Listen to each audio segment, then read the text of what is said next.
Yo Joes and Agents of Cobra Command, this is Steve, this is GI Joburg, and this is our first review of 2023.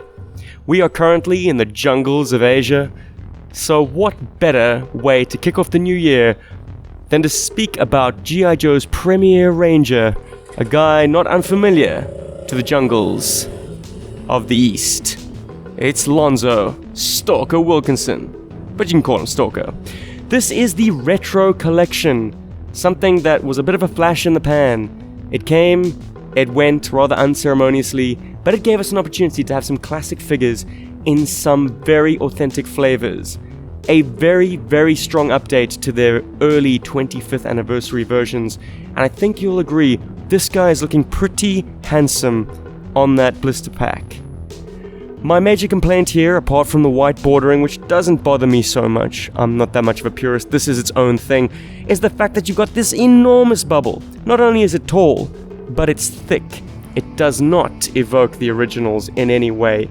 And unfortunately, we're seeing a little bit of almost toy philosophy of the modern age. The fact that we need to push the bubble so high in order to show off that he has extra accessories. This stuff used to just be rattling around beside him back in the old days. We didn't have this need to give the consumer this idea of perceived value. Anyway, that's enough complaining. The card is handsome, the artwork has never looked better, it even has a kind of a fade to it to make it look authentically vintage. And the old school Hasbro logo, no one's going to complain about that. However, the wheels fall off when you flip to the back and you realize, yes, it is multilingual, this is nothing new. But what is of interest to me is that they went with a quote from his 1992 file card. Generals may win the campaigns, but it's the sergeants who win the battles, mostly by yelling and kicking butt. That is a quote from his Talking Battle Commanders card, which has a different tone and a different feel, different aesthetic to his more classic, very realistic, somber tone file card of old. Anyway, his specialties are the same. Infantry and medic and interpreter. Can anyone name one instance where Stalker was called upon to act as a team medic? I can't. He might have had some interpreter duties, I think as early as their first trip to Afghanistan in issues 6 and 7 of G.I. Joe, but I cannot recall a time when he was used as a team medic. This is unfortunately a bit of an oversight, something that was quickly forgotten. Doc was only a year away, so I guess Stalker didn't have much time to operate on the Joes in the field. Anyway, we have the other figures in the range. I was very fortunate enough to find this guy in the wild here in Singapore in a Japanese department store called Isetan for only $24.90. That's Sing dollars, so about $15 US, I think. Anyway, guys, we've spoken about the card way too much. Let's crack this guy out and talk about Stalker. But first, let's dip into the accessories. Comes with a base plate, foot stand with Sergeant Stalker on it. I find it very unfortunate that they can't even use Stalker on the foot peg. I mean, why? Why? Is it a legal thing? They just don't want to call him Stalker. He has to be Sergeant Stalker. Anyway, nice inclusion, but it's never been my thing, so whatever. Then, a grease gun. This is a nice bonus accessory they didn't need to come with. Stalker's original loadout was just one submachine gun, so this is an extra, which is nice. It kind of really couches him in a very vintage era, using outmoded but very solidly dependable weapons. In any case, the plastic has a kind of a rubbery bend to it, which is unlike previous modern era accessories. Or at least not the ones I'm familiar with. However, the mold seems crisper, which I don't know how they achieved it, but yeah, it seems to be a much crisper press of this tried and true mold, because I do think it's a familiar accessory that we've seen used before. Similarly, his classic M32 pulverizer. Come on, we know what this is. It's a Heckler & Koch MP5, right? Just an early variant, with its straight magazine. It seems like the details have been brought out even crisper on this. Like that switch, the fire lever, the sights both fore and aft, the barrel with the venting. Oh, difficult to pick up. But it all seems like they've gone in and slightly tweaked this mold. Either that or it's a complete different mold. If you know more about toy production, you probably are screaming into your TV sets and phones right now.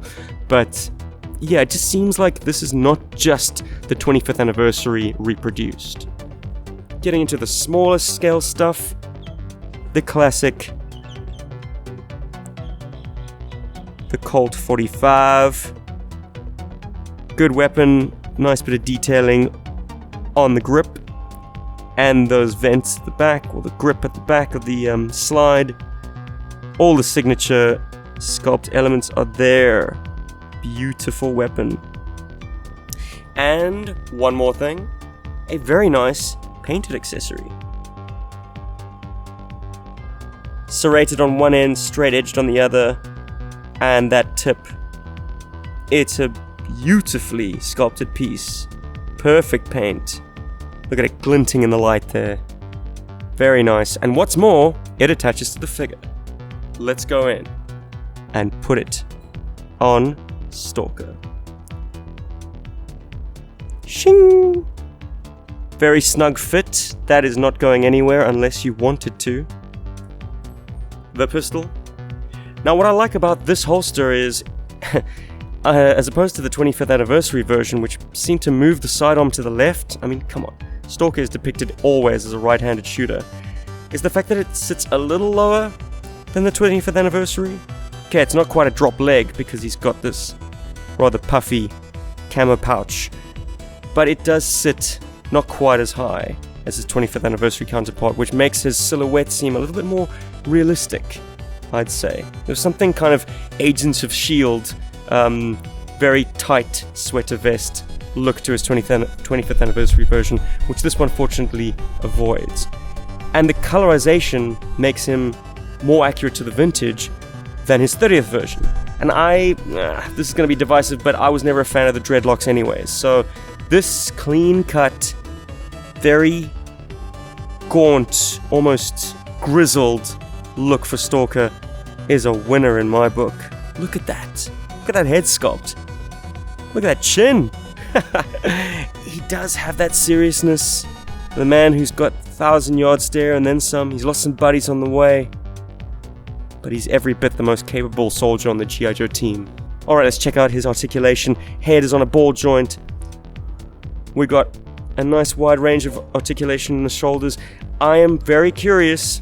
A lot of people have had issues with this guy straight out of the bag, so you gotta be careful with these. Wow, that is more than a 90 degree in the bicep.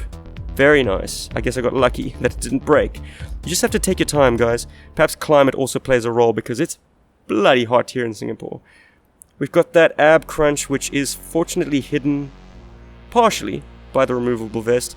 Nothing at the... Oh, that's a surprise. Haha, I was expecting nothing at the waist, but we have a waist cut. Amazing. Making him the most articulate modern-era G.I. Joe. Him and his ilk. Alright, these are the problematic joints. These thigh cuts. They might need some hairdryer or hot water.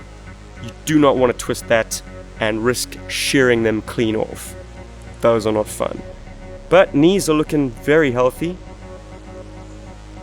Double knee bend. A little bit of plastic flash there that might need to get trimmed to help getting that joint out. He's got a cut at his boot. Incredible. And then do we have a rock to the ankles? I might just be bending. No, it rocks. Ankles can be stepped in a trap. But yeah, a simple offset of the pin allows the ankle to do that on that plane, which is useful for like splayed out poses. Whoa. But overall, the details are terrific. A nice matte look. As provided by this texture.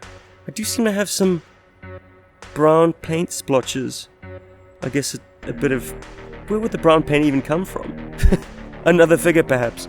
But yeah, guys, this is a terrific buck. Good articulation, great look. Let's get him geared up and get him into action. Something I'm definitely not a fan of. Not Stalker's, but it's lovely, I'm sure. But these are not metal T-bars. These are plastic and extremely thin. Jeepers. That does not inspire much confidence at all. I mean, something that is required to take as much punishment as leg articulation? Yeah. If they're not bordering on loose, they're going to create a lot of stress and quite possibly snap. He's pretty, but he does have fragility issues.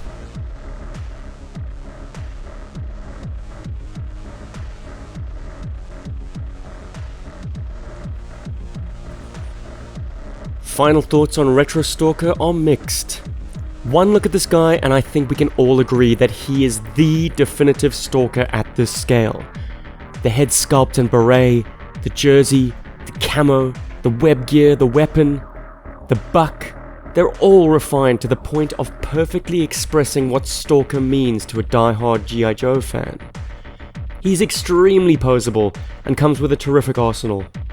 They're all old faves, but look just a little crisper, even if they are a bit on the rubbery side. If you thought the grease gun was a redundant inclusion, I'm finding he poses with it just a little bit better, and I might even consider making this his primary weapon. And yet, with him we see an unfortunate further departure from the standards of Joe figure production we seem to have been drifting from for a while now. No metal material use at all might mean no screws to rust, but also leave us with joints that freeze and threaten to tear apart through use. A far more flexible plastic, bordering on rubber once again, and unusually thin plastic instead of a metal T-bar make this guy a look but don't touch, and definitely don't play kind of toy. But that's the reality of toy collecting anyway. Put this guy on your shelf and put New Sculpt Era Stalker in the hands of your kid. If you like what you see, get him. And get him quick. Because with no new modern era 4-inch GI Joe on the horizon, who knows when next we'll see a contender for Ultimate Stalker again.